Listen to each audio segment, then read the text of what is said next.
पाक ज़मीन पार्टी के सरबरा मुस्तफ़ा कमाल साहब हमारे साथ मौजूद हैं इस सेगमेंट में, और ज़ाहिर है मुस्तफ़ा कमाल साहब ने इस शहर को चलाया है सालों तक, तो वो सारी बारीकियों से और उससे ऑफ कोर्स ना सिर्फ कि वाकिफ़ हैं बल्कि वो खुद सारी चीज़ें निमटते रहें। तो एक बहुत ज़बरदस्त तज्ज़िया, जामे तज्ज़िया कराची के हवाले से मुस्तफ़ा कमाल साहब दे सकते हैं। और हैरानगी की बात थी मेरे लिए कि जब आर्मी चीफ यहाँ पर आए, वज़ीर आज़म यहाँ पर आए, 1100 अरब रुपए के पैकेज का ऐलान किया गया, तो उस वक्त मुस्तफ़ा कमाल साहब उन चंद आवाज़ों में से थे, क्योंकि गवर्नमेंट के लोग तो कह रहे थे अब तो कमाल हो जाएगा, अपोजिशन के लोग भी कह रहे थे कि हाँ कुछ होगा कुछ नहीं होगा, लेकिन मुस्तफ़ा कमाल साहब समझते हैं कि नहीं, ये हल ही नहीं है मसाइल का। तो मुस्तफ़ा कमाल साहब अस्सलाम वालेकुम, बहुत शुक्रिया वक्त देने का। शुक्रिया। शुरू यहीं से कर लेते हैं कि ज़ाहिर है अभी तो कुछ दिन ही हुए हैं इस पैकेज को अनाउंस किए हुए, लेकिन आपने अभी से ये कह दिया, मैंने आपका बयान देखा कि देखें अब सब कराची के मसले को भूल के एक तरफ लग गए हैं। Isn't it too early to conclude? अभी तो ज़ाहिर है तो आपको अमीन मेरी बात आपको अगर आप वैसे नज़र दौड़ाएं मेरी बात पर, तो आपको ऐसा होता ऐसा लग रहा है मीडिया में जहाँ कराची कराची कराची था, अब हुकूमत गिराऊंगा नहीं गिराऊंगा, इस्तीफा मांगा नहीं मांगा, तो खत्म हो गई ना बात। आई मीन दैट मींस कि मेरी बात मीडिया की हद तक ना, या नहीं? हाँ नहीं, मीडिया की हद तक मीडिया भी उसी बात को चलाता है ना जो काम हो रहा होता है। भाई अगर आर्मी चीफ यहाँ नहीं आते तो मीडिया नहीं चलाता, चीफ जस्टिस अगर बयानात नहीं देते तो मीडिया नहीं चलाता, पाकिस्तान के वज़ीर आज़म आकर जो 1100 अरब रुपए का अगर अमल नहीं करते तो मीडिया अपनी तरफ से तो 1100 अरब रुपए अनाउंस नहीं कर देता ना। तो कुछ होता है तो मीडिया चला, तो कुछ हो नहीं रहा तो मीडिया नहीं बता रहा। मैं आपको एग्जैक्ट एपिसोड बता दूं जहाँ से बिल्कुल कहानी। एक अफसोसनाक वाक़या हो गया पंजाब में, जो खातून के साथ ज़्यादती हुई रोड, बस वहाँ से जो है वो कराची फिर भूल कर पूरे 4-5-6 दिनों उस पर चली कहानी।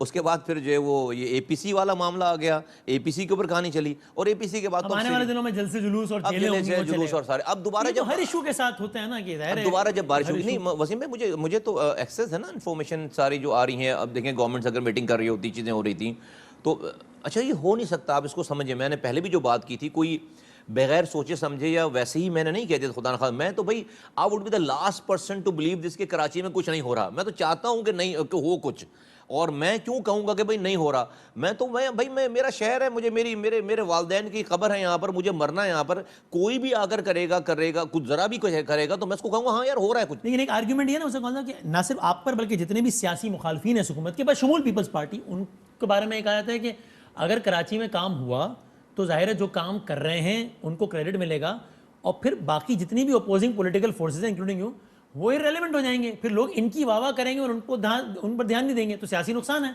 आपका, पीपल्स पार्टी का। सब तो करे ना यार, मेरा सियासी नुकसान क्यों नहीं कर रहे भाई? काम होगा तो भाई अच्छा मेरे लिए नहीं, अच्छा इसलिए इसका मतलब है कि मुझे रेलेवेंट रखने के लिए काम नहीं हो रहा। वो तो उनकी नाअहली है ना अगर वो काम नहीं करते तो। लेकिन मतलब वो ये कहते हैं ऐसे होना चाहिए। आप जो कह रहे हैं मैं आपकी एग्री करता हूँ उस वाली बात को, बिल्कुल एग्री बाय करता हूँ उस वाली बात को। बिल्कुल उनका काम ये होना चाहिए कि मुस्तफ़ा कमाल की अगर सियासत सिर्फ और सिर्फ तनकीद करने पे चल रही है तो वसीम भाई उनको मुझे इररिलेवेंट कर देना चाहिए काम करके। एक तो हम ये पैकेज की बात करें कि पैसा आएगा ही नहीं आएगा, उसके ऊपर हमारी गुफ्तगू है सारी भी।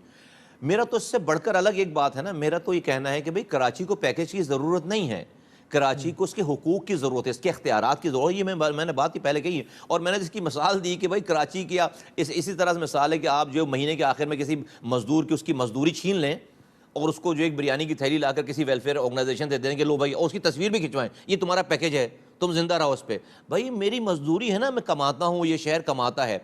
आप मुझे पैकेज ना दें, मुझे आप इनेबल करें, मुझे इख्तियारात दें, मुझे हुकूक दें मेरे। 18वीं तरमीम में जो सूबाई खुद मुख्तारी मिली है, मैं इस सूबे का सबसे अहम हिस्सा हूँ, कराची हूँ। मैं इस सूबे की सबसे बड़ी इकॉनमी हूँ, कराची हूँ। मैं इस सूबे का 98% रेवेन्यू कमाता हूँ। मुझे जो इख्तियारात और वसाइल आपने सूबाई खुद मुख्तारी के नाम पर 18 तरमीम मेरे वज़ीर आला को दिए हैं, उसको ये कहें कि अपने ऑफिस से इख्तियारात और वसाइल निकाल कर मुझे मेरे शहर को दे, यहाँ से लेकर कश्मीर तक को दे। मुझे आपसे पैकेज नहीं चाहिए। अगर ये वाली बात होती कि नहीं भाई अब हमें कॉन्क्रीट टर्म्स पे कराची को फिक्स करना है, और वो फिक्स करने की बात पैकेज से नहीं होगी, वो फिक्स करने के बाद कराची को उसका ड्यू देखे ना।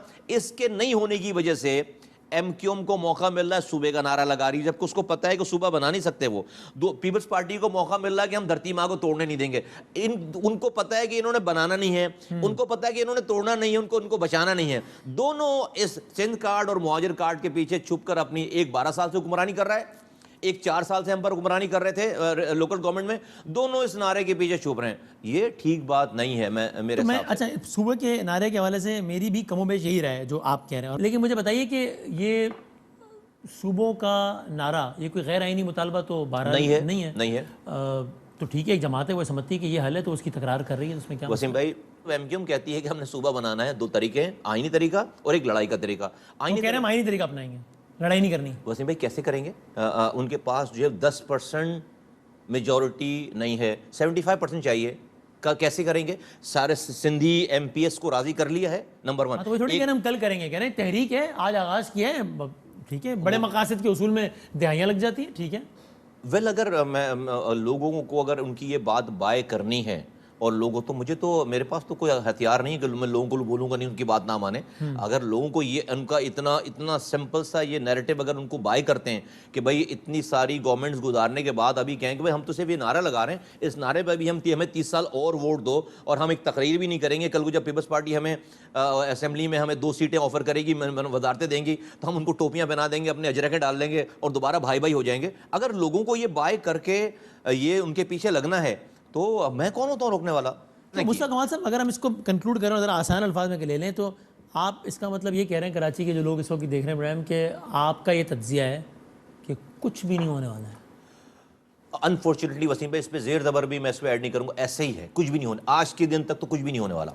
अच्छा, लेकिन अब आप जो इसका सोल्यूशन प्रेफर कर रहे हैं वो भी प्रैक्टिकल इस लिहाज से नहीं लग रहा, कि ऐसे नहीं लग रहा कि ये काम भी होगा, बिकॉज ऑफ मेनी रीजन, कि आप कह रहे हैं इसका हल ये है कि अफवाज पाकिस्तान का सरबरा सूबे सिंध के सरबरा यानी कि वज़ीर आला से कहे कि भाई बल्दियाती इदारों को जो है ना बाइख्तियार करो। ये होता तो ये भी नज़र नहीं आ रहा, तो आपका जो सोल्यूशन है वही बहुत नॉन प्रैक्टिकल है। देखिए आपके नहीं आपके मुल्क के हिसाब से नॉन प्रैक्टिकल नहीं है, हमारे मुल्क में तो ये होता है ना, ये हो रहा है भाई। अगर ऐसी बात नहीं होती, नॉन प्रैक्टिकल बात होती, तो भाई आर्मी चीफ तो नहीं आते ना 2 रातों के लिए बैठते, यहाँ पर कोई जंग तो नहीं चल रही थी, नालों के मसले को डिस्कस कर रहे थे ना, वो कचरे के मसले को डिस्कस कर रहे थे ना। अच्छा, सही कर रहे थे, क्यों किस लिए कर रहे थे कि ये जगह वो जगह है जहाँ से इस जगह से जो पैसे निकलते हैं वो पूरे पाकिस्तान को चलाते हैं, इससे आर्मी भी चलती है, इससे मुल्क की इकॉनमी भी चल रही है, मुल्क के इदारे भी चल रहे हैं, पूरा मुल्क चल रहा है, 70% रेवेन्यू। इस जगह को अगर कोई एक्सप्लॉइट करेगा, ख़राब करेगा और तबाही बर्बादी होगी, तो सिर्फ ये जगह ख़राब नहीं होगी, शहर ख़राब नहीं होगा, इसलिए सबका इंटरफेरेंस बनता है,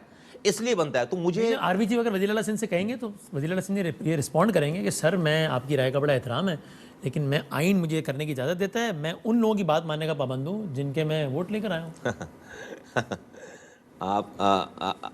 मैं वो नहीं कहेंगे, मेरी गारंटी है क्या कहेंगे आप? वो ये नहीं कहेंगे, वज़ीर आला ये नहीं कहेंगे, आर्मी चीफ ये कहें उनसे, वज़ीर आला नहीं कहेंगे, मुझे पता नहीं कहेंगे। वज़ीर आला क्या कहेंगे आपके ख्याल में? छोड़ दें इस वाली बात को, वो मानेंगे, बात को माननी पड़ेगी उनको। तो फिर आर्मी चीफ क्यों नहीं कह रहे? मैं कह रहा हूँ कि हाँ, उनको अब ये सवाल है कि आई थिंक वो टाइम आ जाएगा कि जब कहना पड़ जाएगा, जब इसलिए कि देखें कराची का मसला ये यकीन जानिए सिर्फ नालों का मसला है, नेशनल सिक्योरिटी का। आप ये कह रहे हैं कि इस मुल्क में रिवायती तौर पर घी टेढ़ी उंगली से निकलता रहा है, तो एक कर देना, और सही ये कह रहे हैं आई मीन नहीं, मैं कहता हूँ कि भाई उन्होंने भाई ये नेशनल सिक्योरिटी का इशू है, ये आपके सूबाई हुकूमत की तमाम इस तासुबाना अमल की वजह से, ये तमाम इख्तियारात और वसाइल को अपने पास जोड़ कर रखने की वजह से नीचे बहुत महरूमी फैल रही है, दहशतगर्द बनेंगे लोग, अपने हाथों में हथियार उठाएंगे, बाहर की फोर्सेज इन्वॉल्व होंगी, एक्सप्लॉइट करेंगे शिया सुन्नी के नाम पर, देवबंदी बरेलवी के नाम पर, मुहाजिर सिंधियों के नाम पर, पख्तूनों के नाम पर। हमने ये 40 सालों में ये सारे ड्रामे यहां पर देखे हैं। मैं वैसे तो कल को फिर यही आर्मी, यही चीफ वजीर आला कल फिर इसी आर्मी को बुला रहे होंगे कि आ जाओ भाई मेरे शहर में, मेरे सूबे में अमन और अमान बहाल करो, तो उस वक्त फिर आर्मी कहे भाई तुमने दहशत खुद बनाए हैं, नहीं आने चाहिए फिर उनको। Do you think a time will come जब आर्मी चीफ के लेवल पे बात कही जाएगी और फिर मसाइल हल होना शुरू हो मैं जाएंगे? समझ रहा हूं कि देखिए जुडिशरी है पाकिस्तान की, वो टेकअप उसने कर रखा है, ठीक है ना।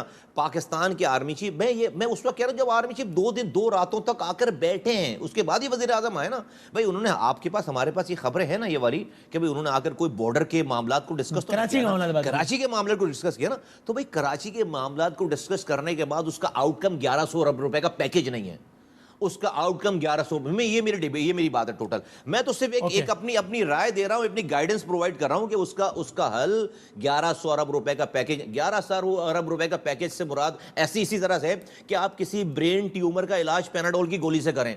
ब्रेन ट्यूमर का इलाज पैनाडोल की गोली से नहीं होगा, ब्रेन ट्यूमर का इलाज जो है वो ट्यूमर निकालने से होगा। इस प्रॉब्लम का ट्यूमर निकालें आप, और ट्यूमर निकालकर आप इसकी सर्जरी करें और इसको फिक्स करें, जब जाकर ये जिस्म नशोनुमा पाएगा, अदरवाइज जो है वो आपका दर्द नहीं जाएगा। मफरूज से बात कर लेते हैं। आर्मी चीफ के कहने पर या अदालत के कहने पर या किसी भी और तरीके से वो हो जाता है जो आप कह रहे हैं, यानी कि मकामी हुकूमतें बाइख्तियार हो जाती हैं। इलेक्शन होता है, एक लम्हे को फर्ज कर लें कि इलेक्शन में एमकेएम जीत जाती है, फॉर अ मोमेंट सोच लें, ठीक है वो एमकेएम जीतती है जो कि आपके ख्याल में जिसका कोई कैरेक्टर नहीं है, जिसका कोई वो नहीं है, ठीक है, तो फिर मसाइल तो फिर भी हल नहीं होंगे आवाम के आपकी लॉजिक के मुताबिक। नहीं, तो अगर ये हल है सोल्यूशन का, अगर ये सोल्यूशन है प्रॉब्लम्स का, तो फिर कल को एमकेएम आ जाएगी तो मसाइल हल हो जाएंगे। नहीं, डजंट मैटर। अगर कैसे काम देखिए एमक्यूएम आ जाती है तो एमक्यूएम को कम से कम अब ये मौका नहीं मिले। एक तो एमक्यूएम आएगी नहीं, मुझे पता एक है, लम्हे को सोच लें, ठीक है, इसलिए देखिए जो ग्राउंड रियलिटीज हैं, ये 4 साल ये एमक्यूएम उस वक्त की जीती हुई थी जब अल्ताफ हुसैन साहब 2015 के मेयर बने हुए थे। एमक्यूएम उसके बाद एक इलेक्शन हुए 4 सीटें, 17 में से 4 सीटें रह गई। तो मैं अब जो इलेक्शन होंगे ऐसा कोई भी ऐसी जमात आती है जो कि ना अहल है, तो वो पीएसपी हो, एमकेएम हो, उसके पीटीआई जो पास भी हो, ये ठीक है। मौका नहीं होगा कि वो ये कहे कि मेरे पास इख्तियार नहीं है। उसको फिर लोग जूते मारेंगे, कोई ये कह नहीं पाएगा, कोई ये कह नहीं पाएगा। जब आप एक क्लियरिटी दे देंगे कि भाई ये तमाम चीजें डिवॉल्व हो गई हैं, ये चीजें हैं सारा सल्ला, कोई ये तो कह जूते नहीं, मारने से मसाइल हल होना शुरू हो जाएंगे लोगों हो के? जाएंगे। या मसाइल इस तरह हल होंगे कि फिर वो गवर्नमेंट डिस्क्रेडिट होगी और अगले इलेक्शन में लोग उसको वोट आउट करके बेहतर गवर्नमेंट लाएंगे, फिर मसला हल होगा। ये है, वो भी है, लेकिन उस दौरान जब तक वो डिलीवर नहीं कर रहे हो उनको जूते भी पड़ लेंगे। देखिए लोकल गवर्नमेंट की ये बड़ी खूबी है। एक जो गली में यूसी नाजिम रहता है ना, अभी क्या कर रहा है वो, अभी तो कहता है आप उससे पानी मांगने जाओ तो कहता नहीं हमारे पास तो वाटर बोर्ड है नहीं, लेकिन उस इलाके का एक्सचेंज जो वाटर बोर्ड का है वो उसकी मर्जी के बगैर कनेक्शन काट नहीं सकता और लगा नहीं सकता, तो पैदा पानी पूरी कर रहा है वो। लेकिन लोग जब उसके पास जा रहे हैं तो कह रहे हैं हमारे पास तो, अच्छा वो ठीक कह रहा है, टेक्निकली वो ठीक कह रहा है, लीगली वो ठीक कह रहा है, लेकिन सेटिंग सारी है वहां पे। कल को वो ये नहीं कह सकेगा कि मेरे पास इख्तियार नहीं। लोग उससे पानी भी मांगेंगे, सीवरेज का निज़ाम भी मांगेंगे, उससे सॉलिड वेस्ट मैनेजमेंट का सोल्यूशन भी मांगेंगे। तो आप जब क्लैरिटी के साथ एक चीज़ों को डिफाइन कर देंगे, दे देंगे, तो उनको जूते पड़ रहे होंगे। जो काम नहीं करेगा उसको जूते नीचे पड़ेंगे, इसलिए ये कोई MP MNA वजीर नहीं होंगे, ये गलियों में रहने वाले लोग होंगे जो उसी मोहल्ले में रह रहे होंगे। और ऐसा नहीं है कि कराची वाले इतना बर्दाश्त करें इसकी। बहुत शुक्रिया मुस्तफा, बहुत शुक्रिया। मुस्तफा कमाल साहब हमारे साथ मौजूद थे। जिंदगी रही, सेहत रही, तो अगले प्रोग्राम में मिलेंगे इंशाल्लाह। अल्लाह हाफ़िज़।